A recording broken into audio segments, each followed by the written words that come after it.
You're like pink, pink. I love pink. On today. In the pink zone for sure. Yes. So yeah. Yay! Hope you can join us or watch this later if you're doing it later. I'm sending you lots of love, Yeah. health, and Yeah. happiness today. We're going to be sharing lots of cool things. Yeah. Yeah. Just put replay in the comments if you're watching this later. So I'm so excited that you were able to meet me today on Zoom. Katrina Radke. Oh my goodness, you're just such a shining light. You picked the perfect name for your group. Oh, thank you. Um, I, I guess I'll say a little bit about you, that you've been an Olympic swimmer back in the 80s, right? Yes, 1988. Yeah, yeah. And you've also been on the TV show Survivor. A lot Yes. of big accomplishments. You're a sports psychologist and professor, I guess you would say. Hmm. Health and peak performance coach. I mean, you just really know how to put people in the right mindset. So I guess my very first question is just start at the beginning. Like when you were a little girl, did you dream about Olympics, or did it just happen, or did you set You know, that it's so goal? funny, Tammy, because in third grade, we were given a writing assignment in school, working on our cursive. And Third the grade? question we had to Wow. finish was, when I am 25, dot, dot, dot. And I found this when I was around 25 years old, actually, because my mom had put it in a scrapbook for me. And I wrote, when I am Oh, 25, I will have gone to the Olympics, won many medals in swimming, get a boyfriend, coach for a couple of years, and then get married. Little third grade mind of mine. And it's very ah, interesting how things, when we put out the intention out to the universe, what shows up for us. I obviously spent a lot of years training very, very hard. I grew up in a small farming town in Minnesota called Morris, Minnesota, and had a town of 5,000 people. My dad was an agricultural scientist. And so we were in that town because there was a big soil lab there. And he also worked for the U.S. Department of Agriculture. And so we were in Morris, Minnesota, amazing town, beautiful 8-lane, 25-yard pool with underwater windows. For those of you who don't swim, what that means is you can go underneath the pool and look into the water and see somebody swimming as if you were under the water, even though you're dry. So it's kind of like going down like a little hallway underneath the pool. It's pretty cool. So I thought that was pretty cool as a young child. But anyhow, because of that experience of being in that small town, we were in the newspapers for like an art project or science. We random things. We all felt very connected. It was a very nice community.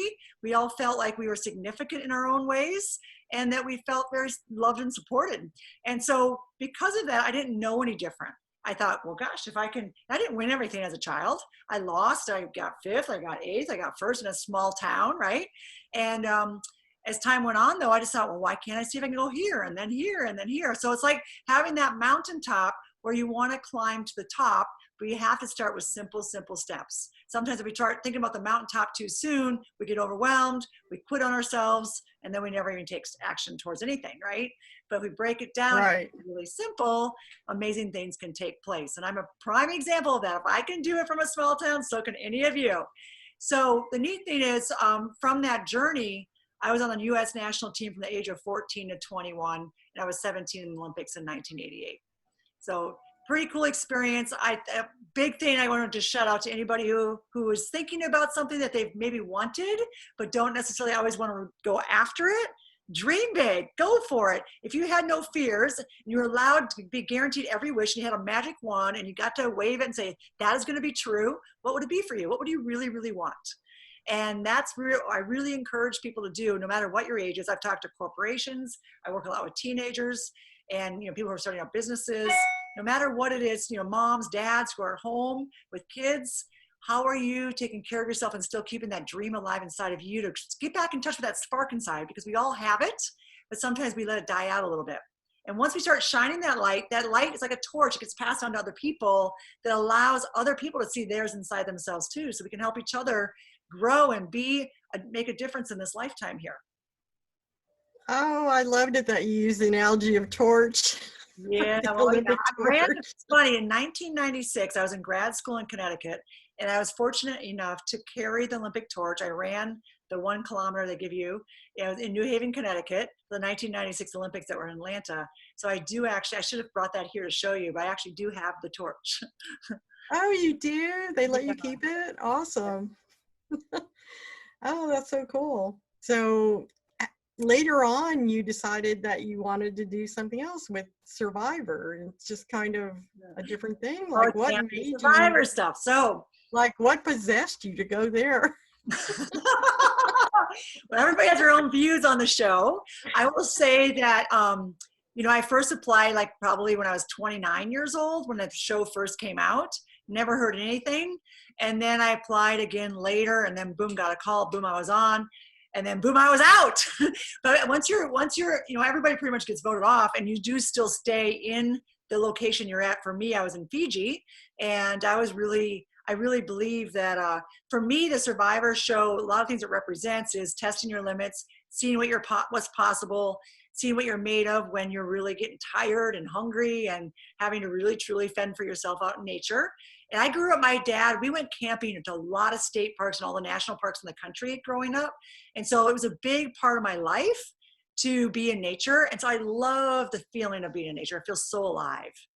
And it's fun to actually go chasing for idols and looking for things and finding your food. And, you have to go to the bathroom in the ocean and Yeah. stuff like that. But if you want a healthy place, I remember the doctor who checked on you every day to make sure that you're staying hydrated and everything else.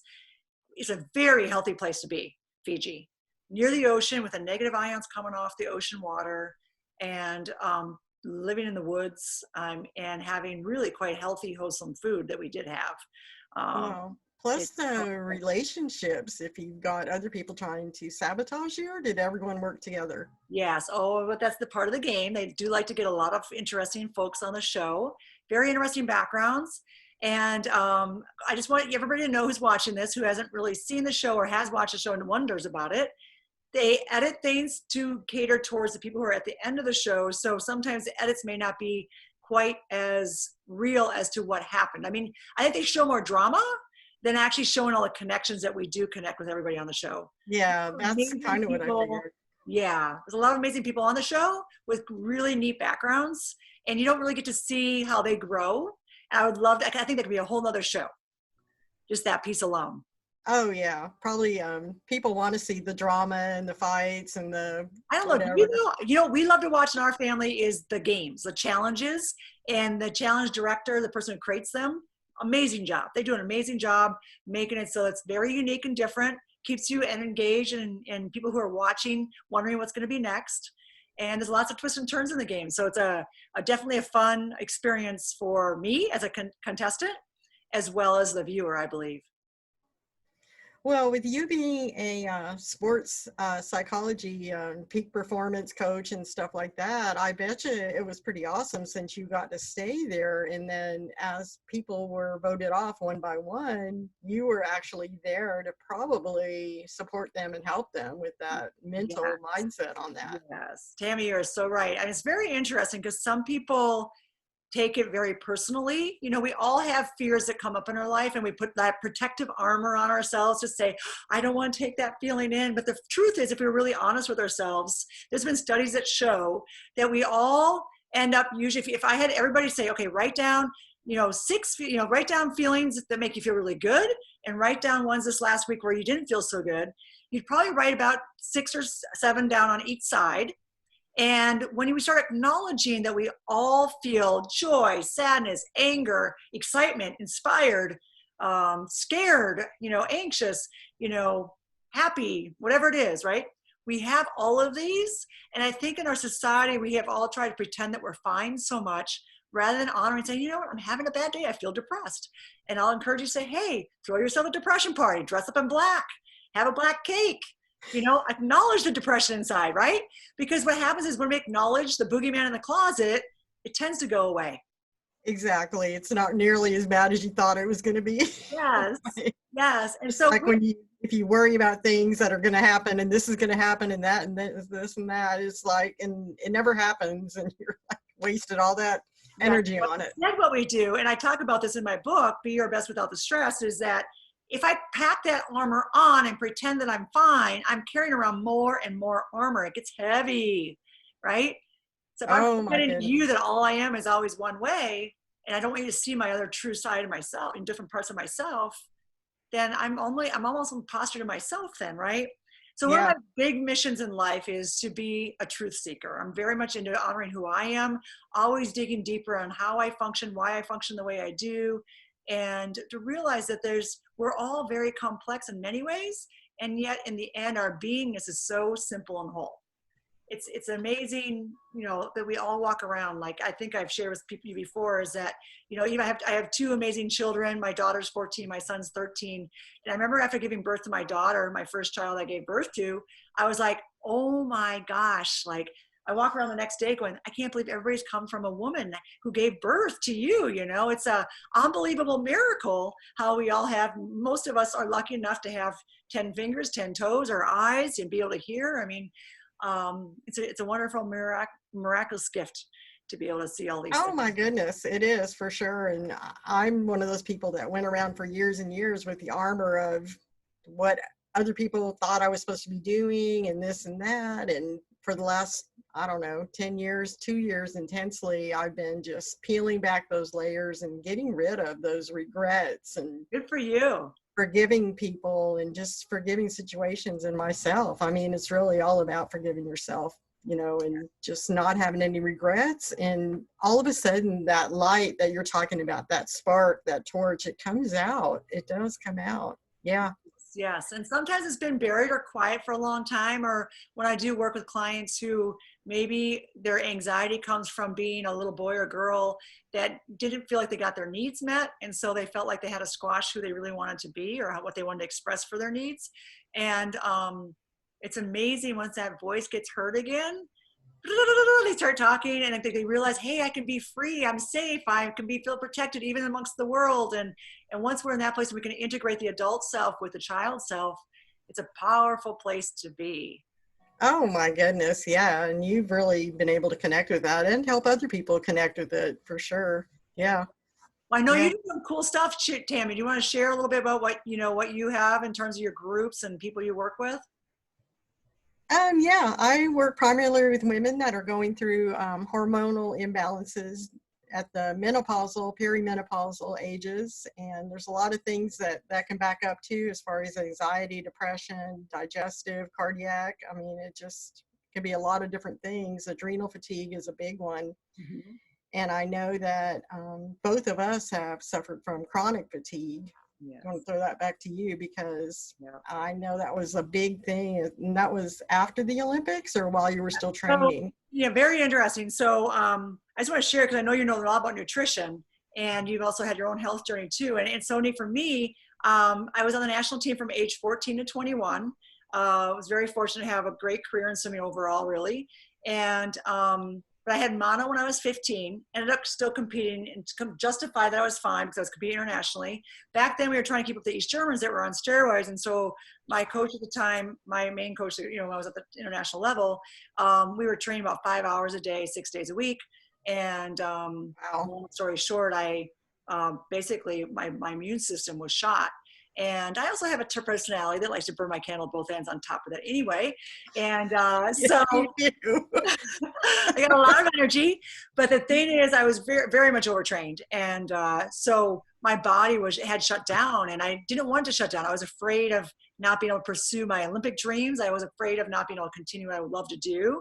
And I share a lot of this in my book actually, because there's a point where when I really had finally acknowledged when I had to stop. I had this doctor in Berkeley. I was at school at Cal Berkeley in college. And this doctor who's also an acupuncturist, he actually is like, woke me up. And basically I had this doctor say to me, what are you going to do with yourself now that you can't be physically active?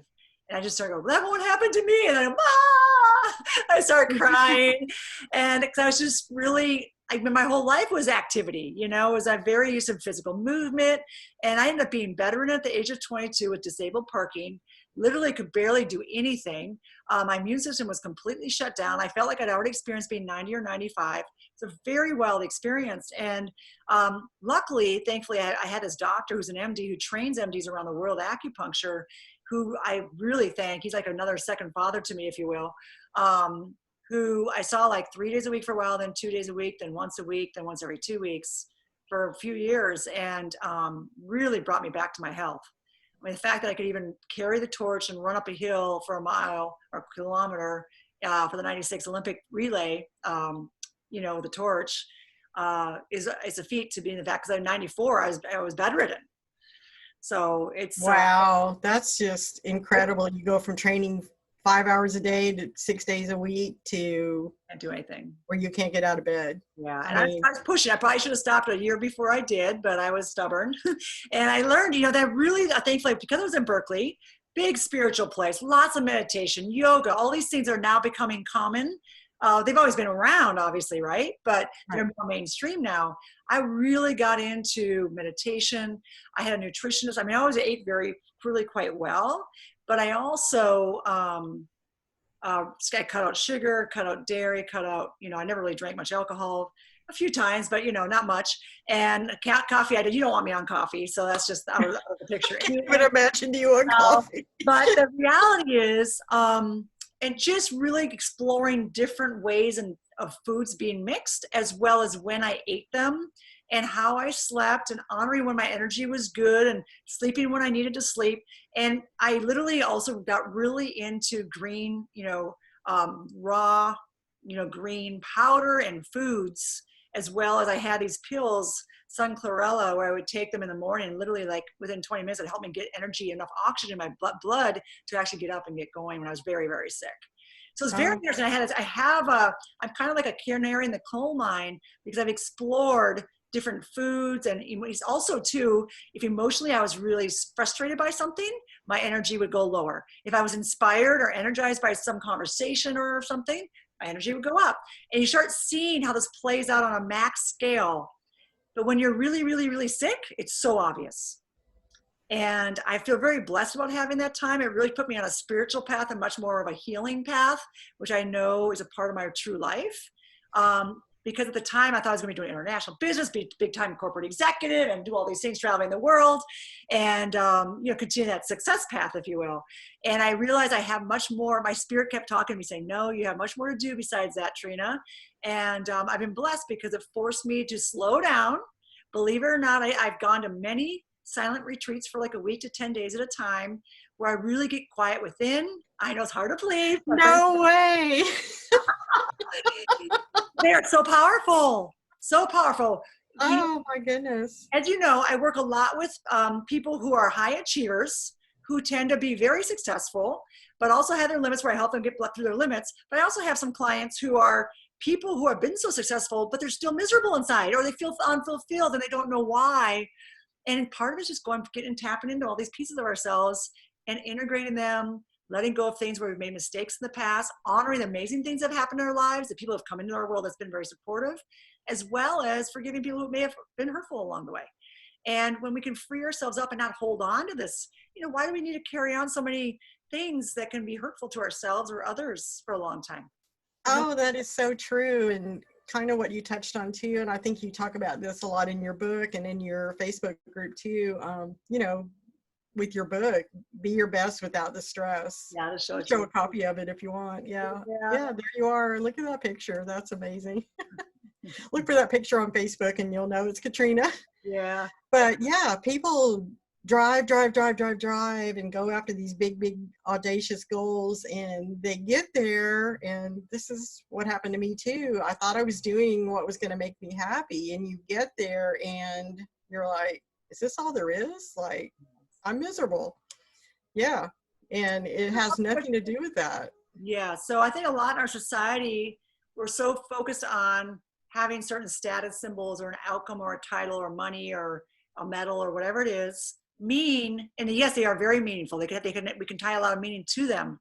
And yet if we think that's going to save us and change who we are just by having received that, no, we have another thing coming, don't we? And I think that's what a lot of us realize, is that thankfully, in many ways, I reached the pinnacle of my sport at a very young age to go, wow, I'm not searching for that thing, the Holy Grail, till I'm 60 or 70 or 80, and then realize it. I realized it at a very young age that, wow, very cool, awesome experience. I definitely worked my butt off. I did a lot of things to make that happen. At the same time, I get to see that I have so much more to give beyond that in this lifetime. And so that's really my main mission, is to help other people heal themselves, to help them realize that they can be empowered to be shining their light, being who they really are meant to be, being in a place of going, gosh, you know what? I don't want to keep feeling lousy, but we get fearful, right? We get afraid of feeling good too. I spend a lot of time working with people on that is, hey, Oh my you're gosh. allowed to feel good. You deserve to feel good. Nobody's taking this away from you. The beliefs that we have somebody in our background or our lifetime that maybe we are afraid of or want their approval. Well, you know what? So many of the people that we're looking for approval from, they may not be able to ever give it to us because they're not giving it to themselves. So how I judge myself is how I judge others. And if they're really judging themselves, well, why, how am I going to ever get what I really think I need from them? So Right. You're ultimately, so right. And yeah, and you're talking about the, you know, just looking at what other people need and what you need for approval and things like that. And there's so many things that are out of your control. yes. And there's no reason to feel bad about things going on when they're out of your control. You can't do anything anyway. And feeling bad is not going to help the situation. Yes. So it's very interesting. One diagram I like to draw for people. Imagine a big circle that's like a circumstances, and this is me, the victim, right? Circumstances, it's raining, I can't go out and run, or I can't do this, I can't do that. And versus me being big and the circumstances being small. Oh, it's raining. Okay, maybe I'll put on a different pair of shoes or jacket or whatever to go do my thing, right? It's like that idea. Or so-and-so is said X, Y, and Z. Well, does that have to affect my mood? If it, you know, if that's something that they choose to be gossiping about, or some people do that kind of stuff, does that have to be something I take in? Can I let it go? You know, we all go through this in life. And, you know, I can't remember, I have a quote in my book about this actually, but the idea of, you know, it's success in life is honoring who you really are, even in the midst of so many people trying to make you something else. It's not exactly the right quote, but the idea that we Yeah. are, you know, constantly being bombarded to fit into groups or tribes or families or, you know, whatever it might be. And if we can keep on saying, well, who am I really? And stay there and listen within deeply and honor that part of ourselves, we are so much more fulfilled. We ultimately get to be who we really are, which ultimately really inspires more people. Yes. Amen. For sure. Yeah. Yeah. So what do you like? You already know that I'm in functional nutrition. So like, I'm going to switch the topic. Like, what kind of diet do you have? You mentioned something about food combining in different times, but Yes. I know we've all been home a lot lately, so we're eating crazy stuff. We've been cooking much more than normal, right? I like to have my, you know, go out to eat a lot too. So it's very interesting because in my swimming days, I really, you know, needed a lot more protein and fats. And I'm almost 50. I'm turning 50 in December. And I look at my life and I go, wow, I still have another 50 years left. I'm hoping I live to 100 at least. We have the 80-20 rule in our house. I'm sure many people have heard this phrase, where it's probably more like 90-10, but you know, the 80-20 rule is 80% of the time we eat really healthy and 20% of the time we don't. My husband and I start our day with a green drink. It's usually kale, ginger, some flax oil, water, maybe some frozen pineapple or banana. And maybe sometimes we're throwing some other stuff in there like arugula or some other things. And then usually do some kind of workout. Lately, I've been doing a lot of working out with teenagers on Zoom. And then usually have some bigger breakfast after that, whether it's just, you know, oatmeal or otherwise eggs, bacon, toast with peanut butter. I love organic peanut butter. Almond butter is really good too. I'm a big believer in not feeling like I have to like rule things out. I know some people believe they really have these strong allergies and they may have them.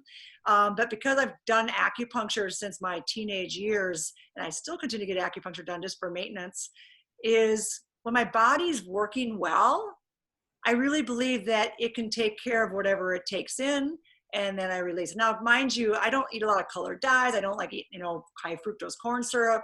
I'm really into eating really overall quite healthy foods. With that being said, I was sharing with you, it was my son's birthday this last week. We had some really yummy key lime pie, and because he wanted key lime pie, pecan pie. So we had some other things that were really good to enjoy. And we also like to make our own ice cream in the summer. And, but again, that's mainly sugar, cream, and, you know, it's very much is basic stuff. It's not, doesn't have 20 ingredients.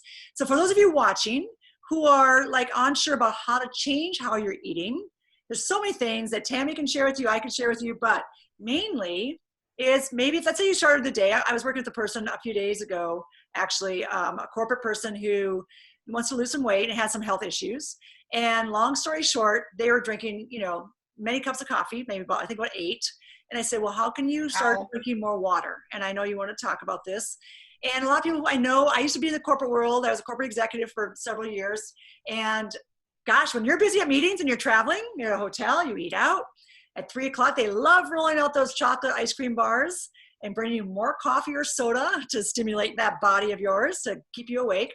And the best thing you can do is just literally stand up and bounce, pretend you're jumping on a trampoline and move and go, Yeah.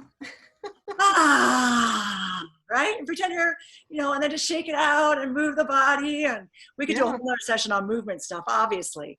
But it's so important to move, to change your physiology, to change your energy. Another one you can simply do while you're sitting here is just tap the top of your head, stimulates the energy in there.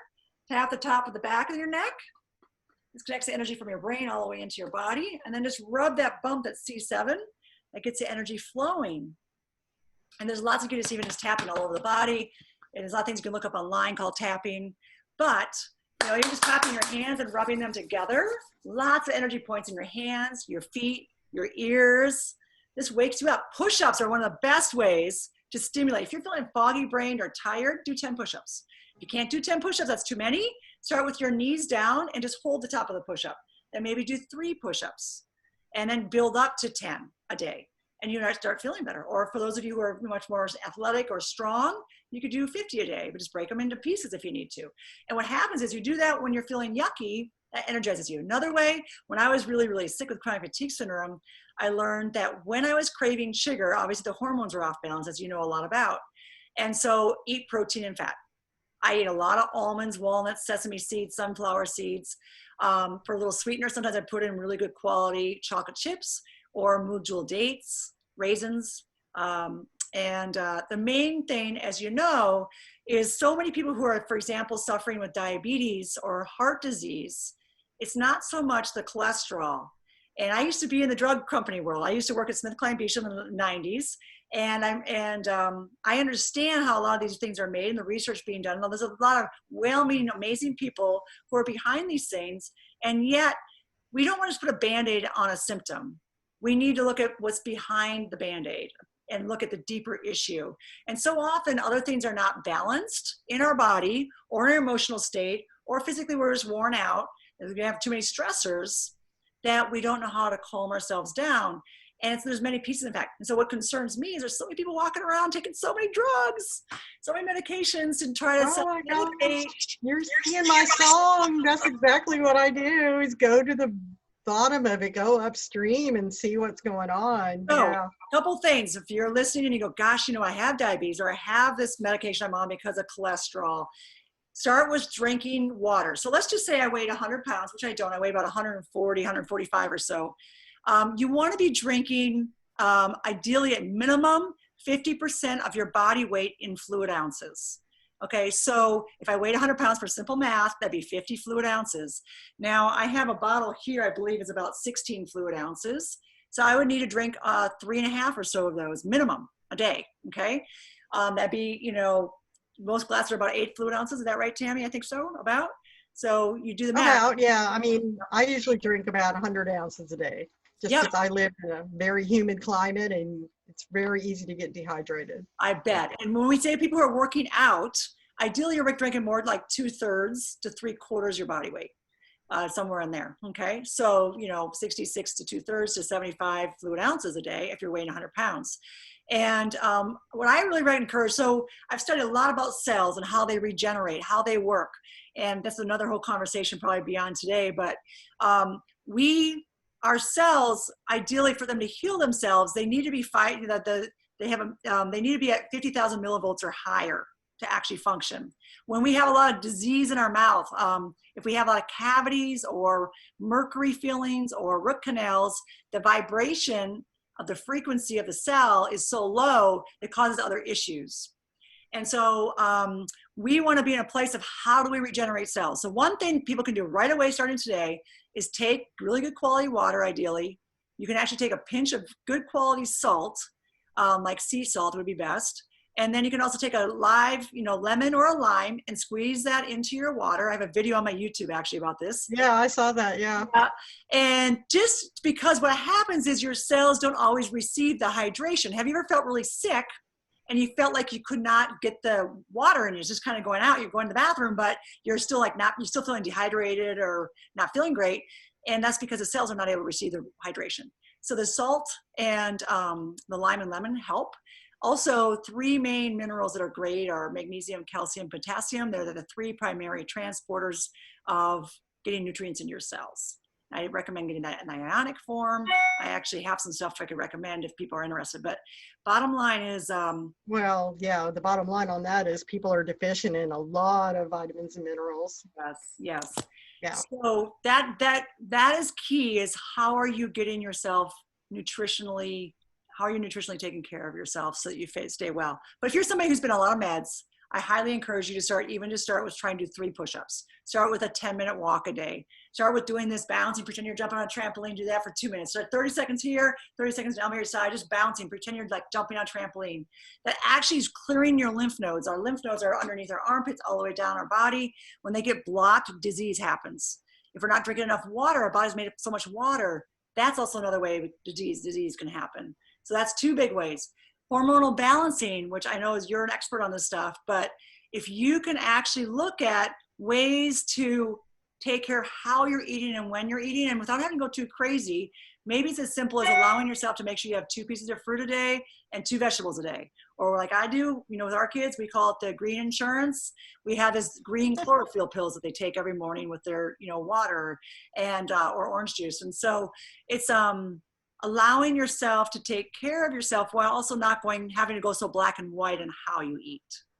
Right. Don't be rough on yourself because that makes it worse if you stress yourself out trying to worry about it. Yes. Yeah. Make a mistake. You have a day where you just ate tons of stuff because you just felt cravings and you went crazy. Forgive yourself and start the next day new. Exactly. Drink some water and just move on. Yep. So, yeah, your Facebook group, what's the name of it? Keep Shining Your Light? Shining Your Light, yeah. So it's Keep Shining, but you have to Keep Shining Your Light to get the actual address. Yeah, so Katrina shows up in their, you show up in their live a couple times a week sometimes where you're just doing a little 2 or 3 minute bouncing around. Yes, and I'm going to be doing a 5-day free challenge, hopefully here in about 2 weeks. And then I'm going to have a 6-week course for people who are interested on how to heal yourself, as well as how do you get past shed your limits and shine your light, basically. Awesome. Yeah, so Keep Shining Your Light. Do a search on that on Facebook, and we'll put a link below this video too. So be able to find you on Facebook pretty easy and look for that swimmer picture on your page. That's like an amazing photo. Thank you. Yeah, so is there anything else that you want to say? Because we've been on here a little bit over 30 minutes, I guess. Yeah, that's, gosh, well, I feel like there's so many things you and I could talk about on this. I know, when we get on the phone, it's just like on and on. So why don't we, maybe that's probably enough for this time, and maybe we'll just have to do another one. And for anybody who has questions, feel free to reach out to Tami or myself, and we'll be happy to share, other ways you can connect with us and work with us in the future. Oh, thank you so much. Thank you, Tami. Great seeing you, as always. Great seeing you, too. So I need to figure out how to get off this thing.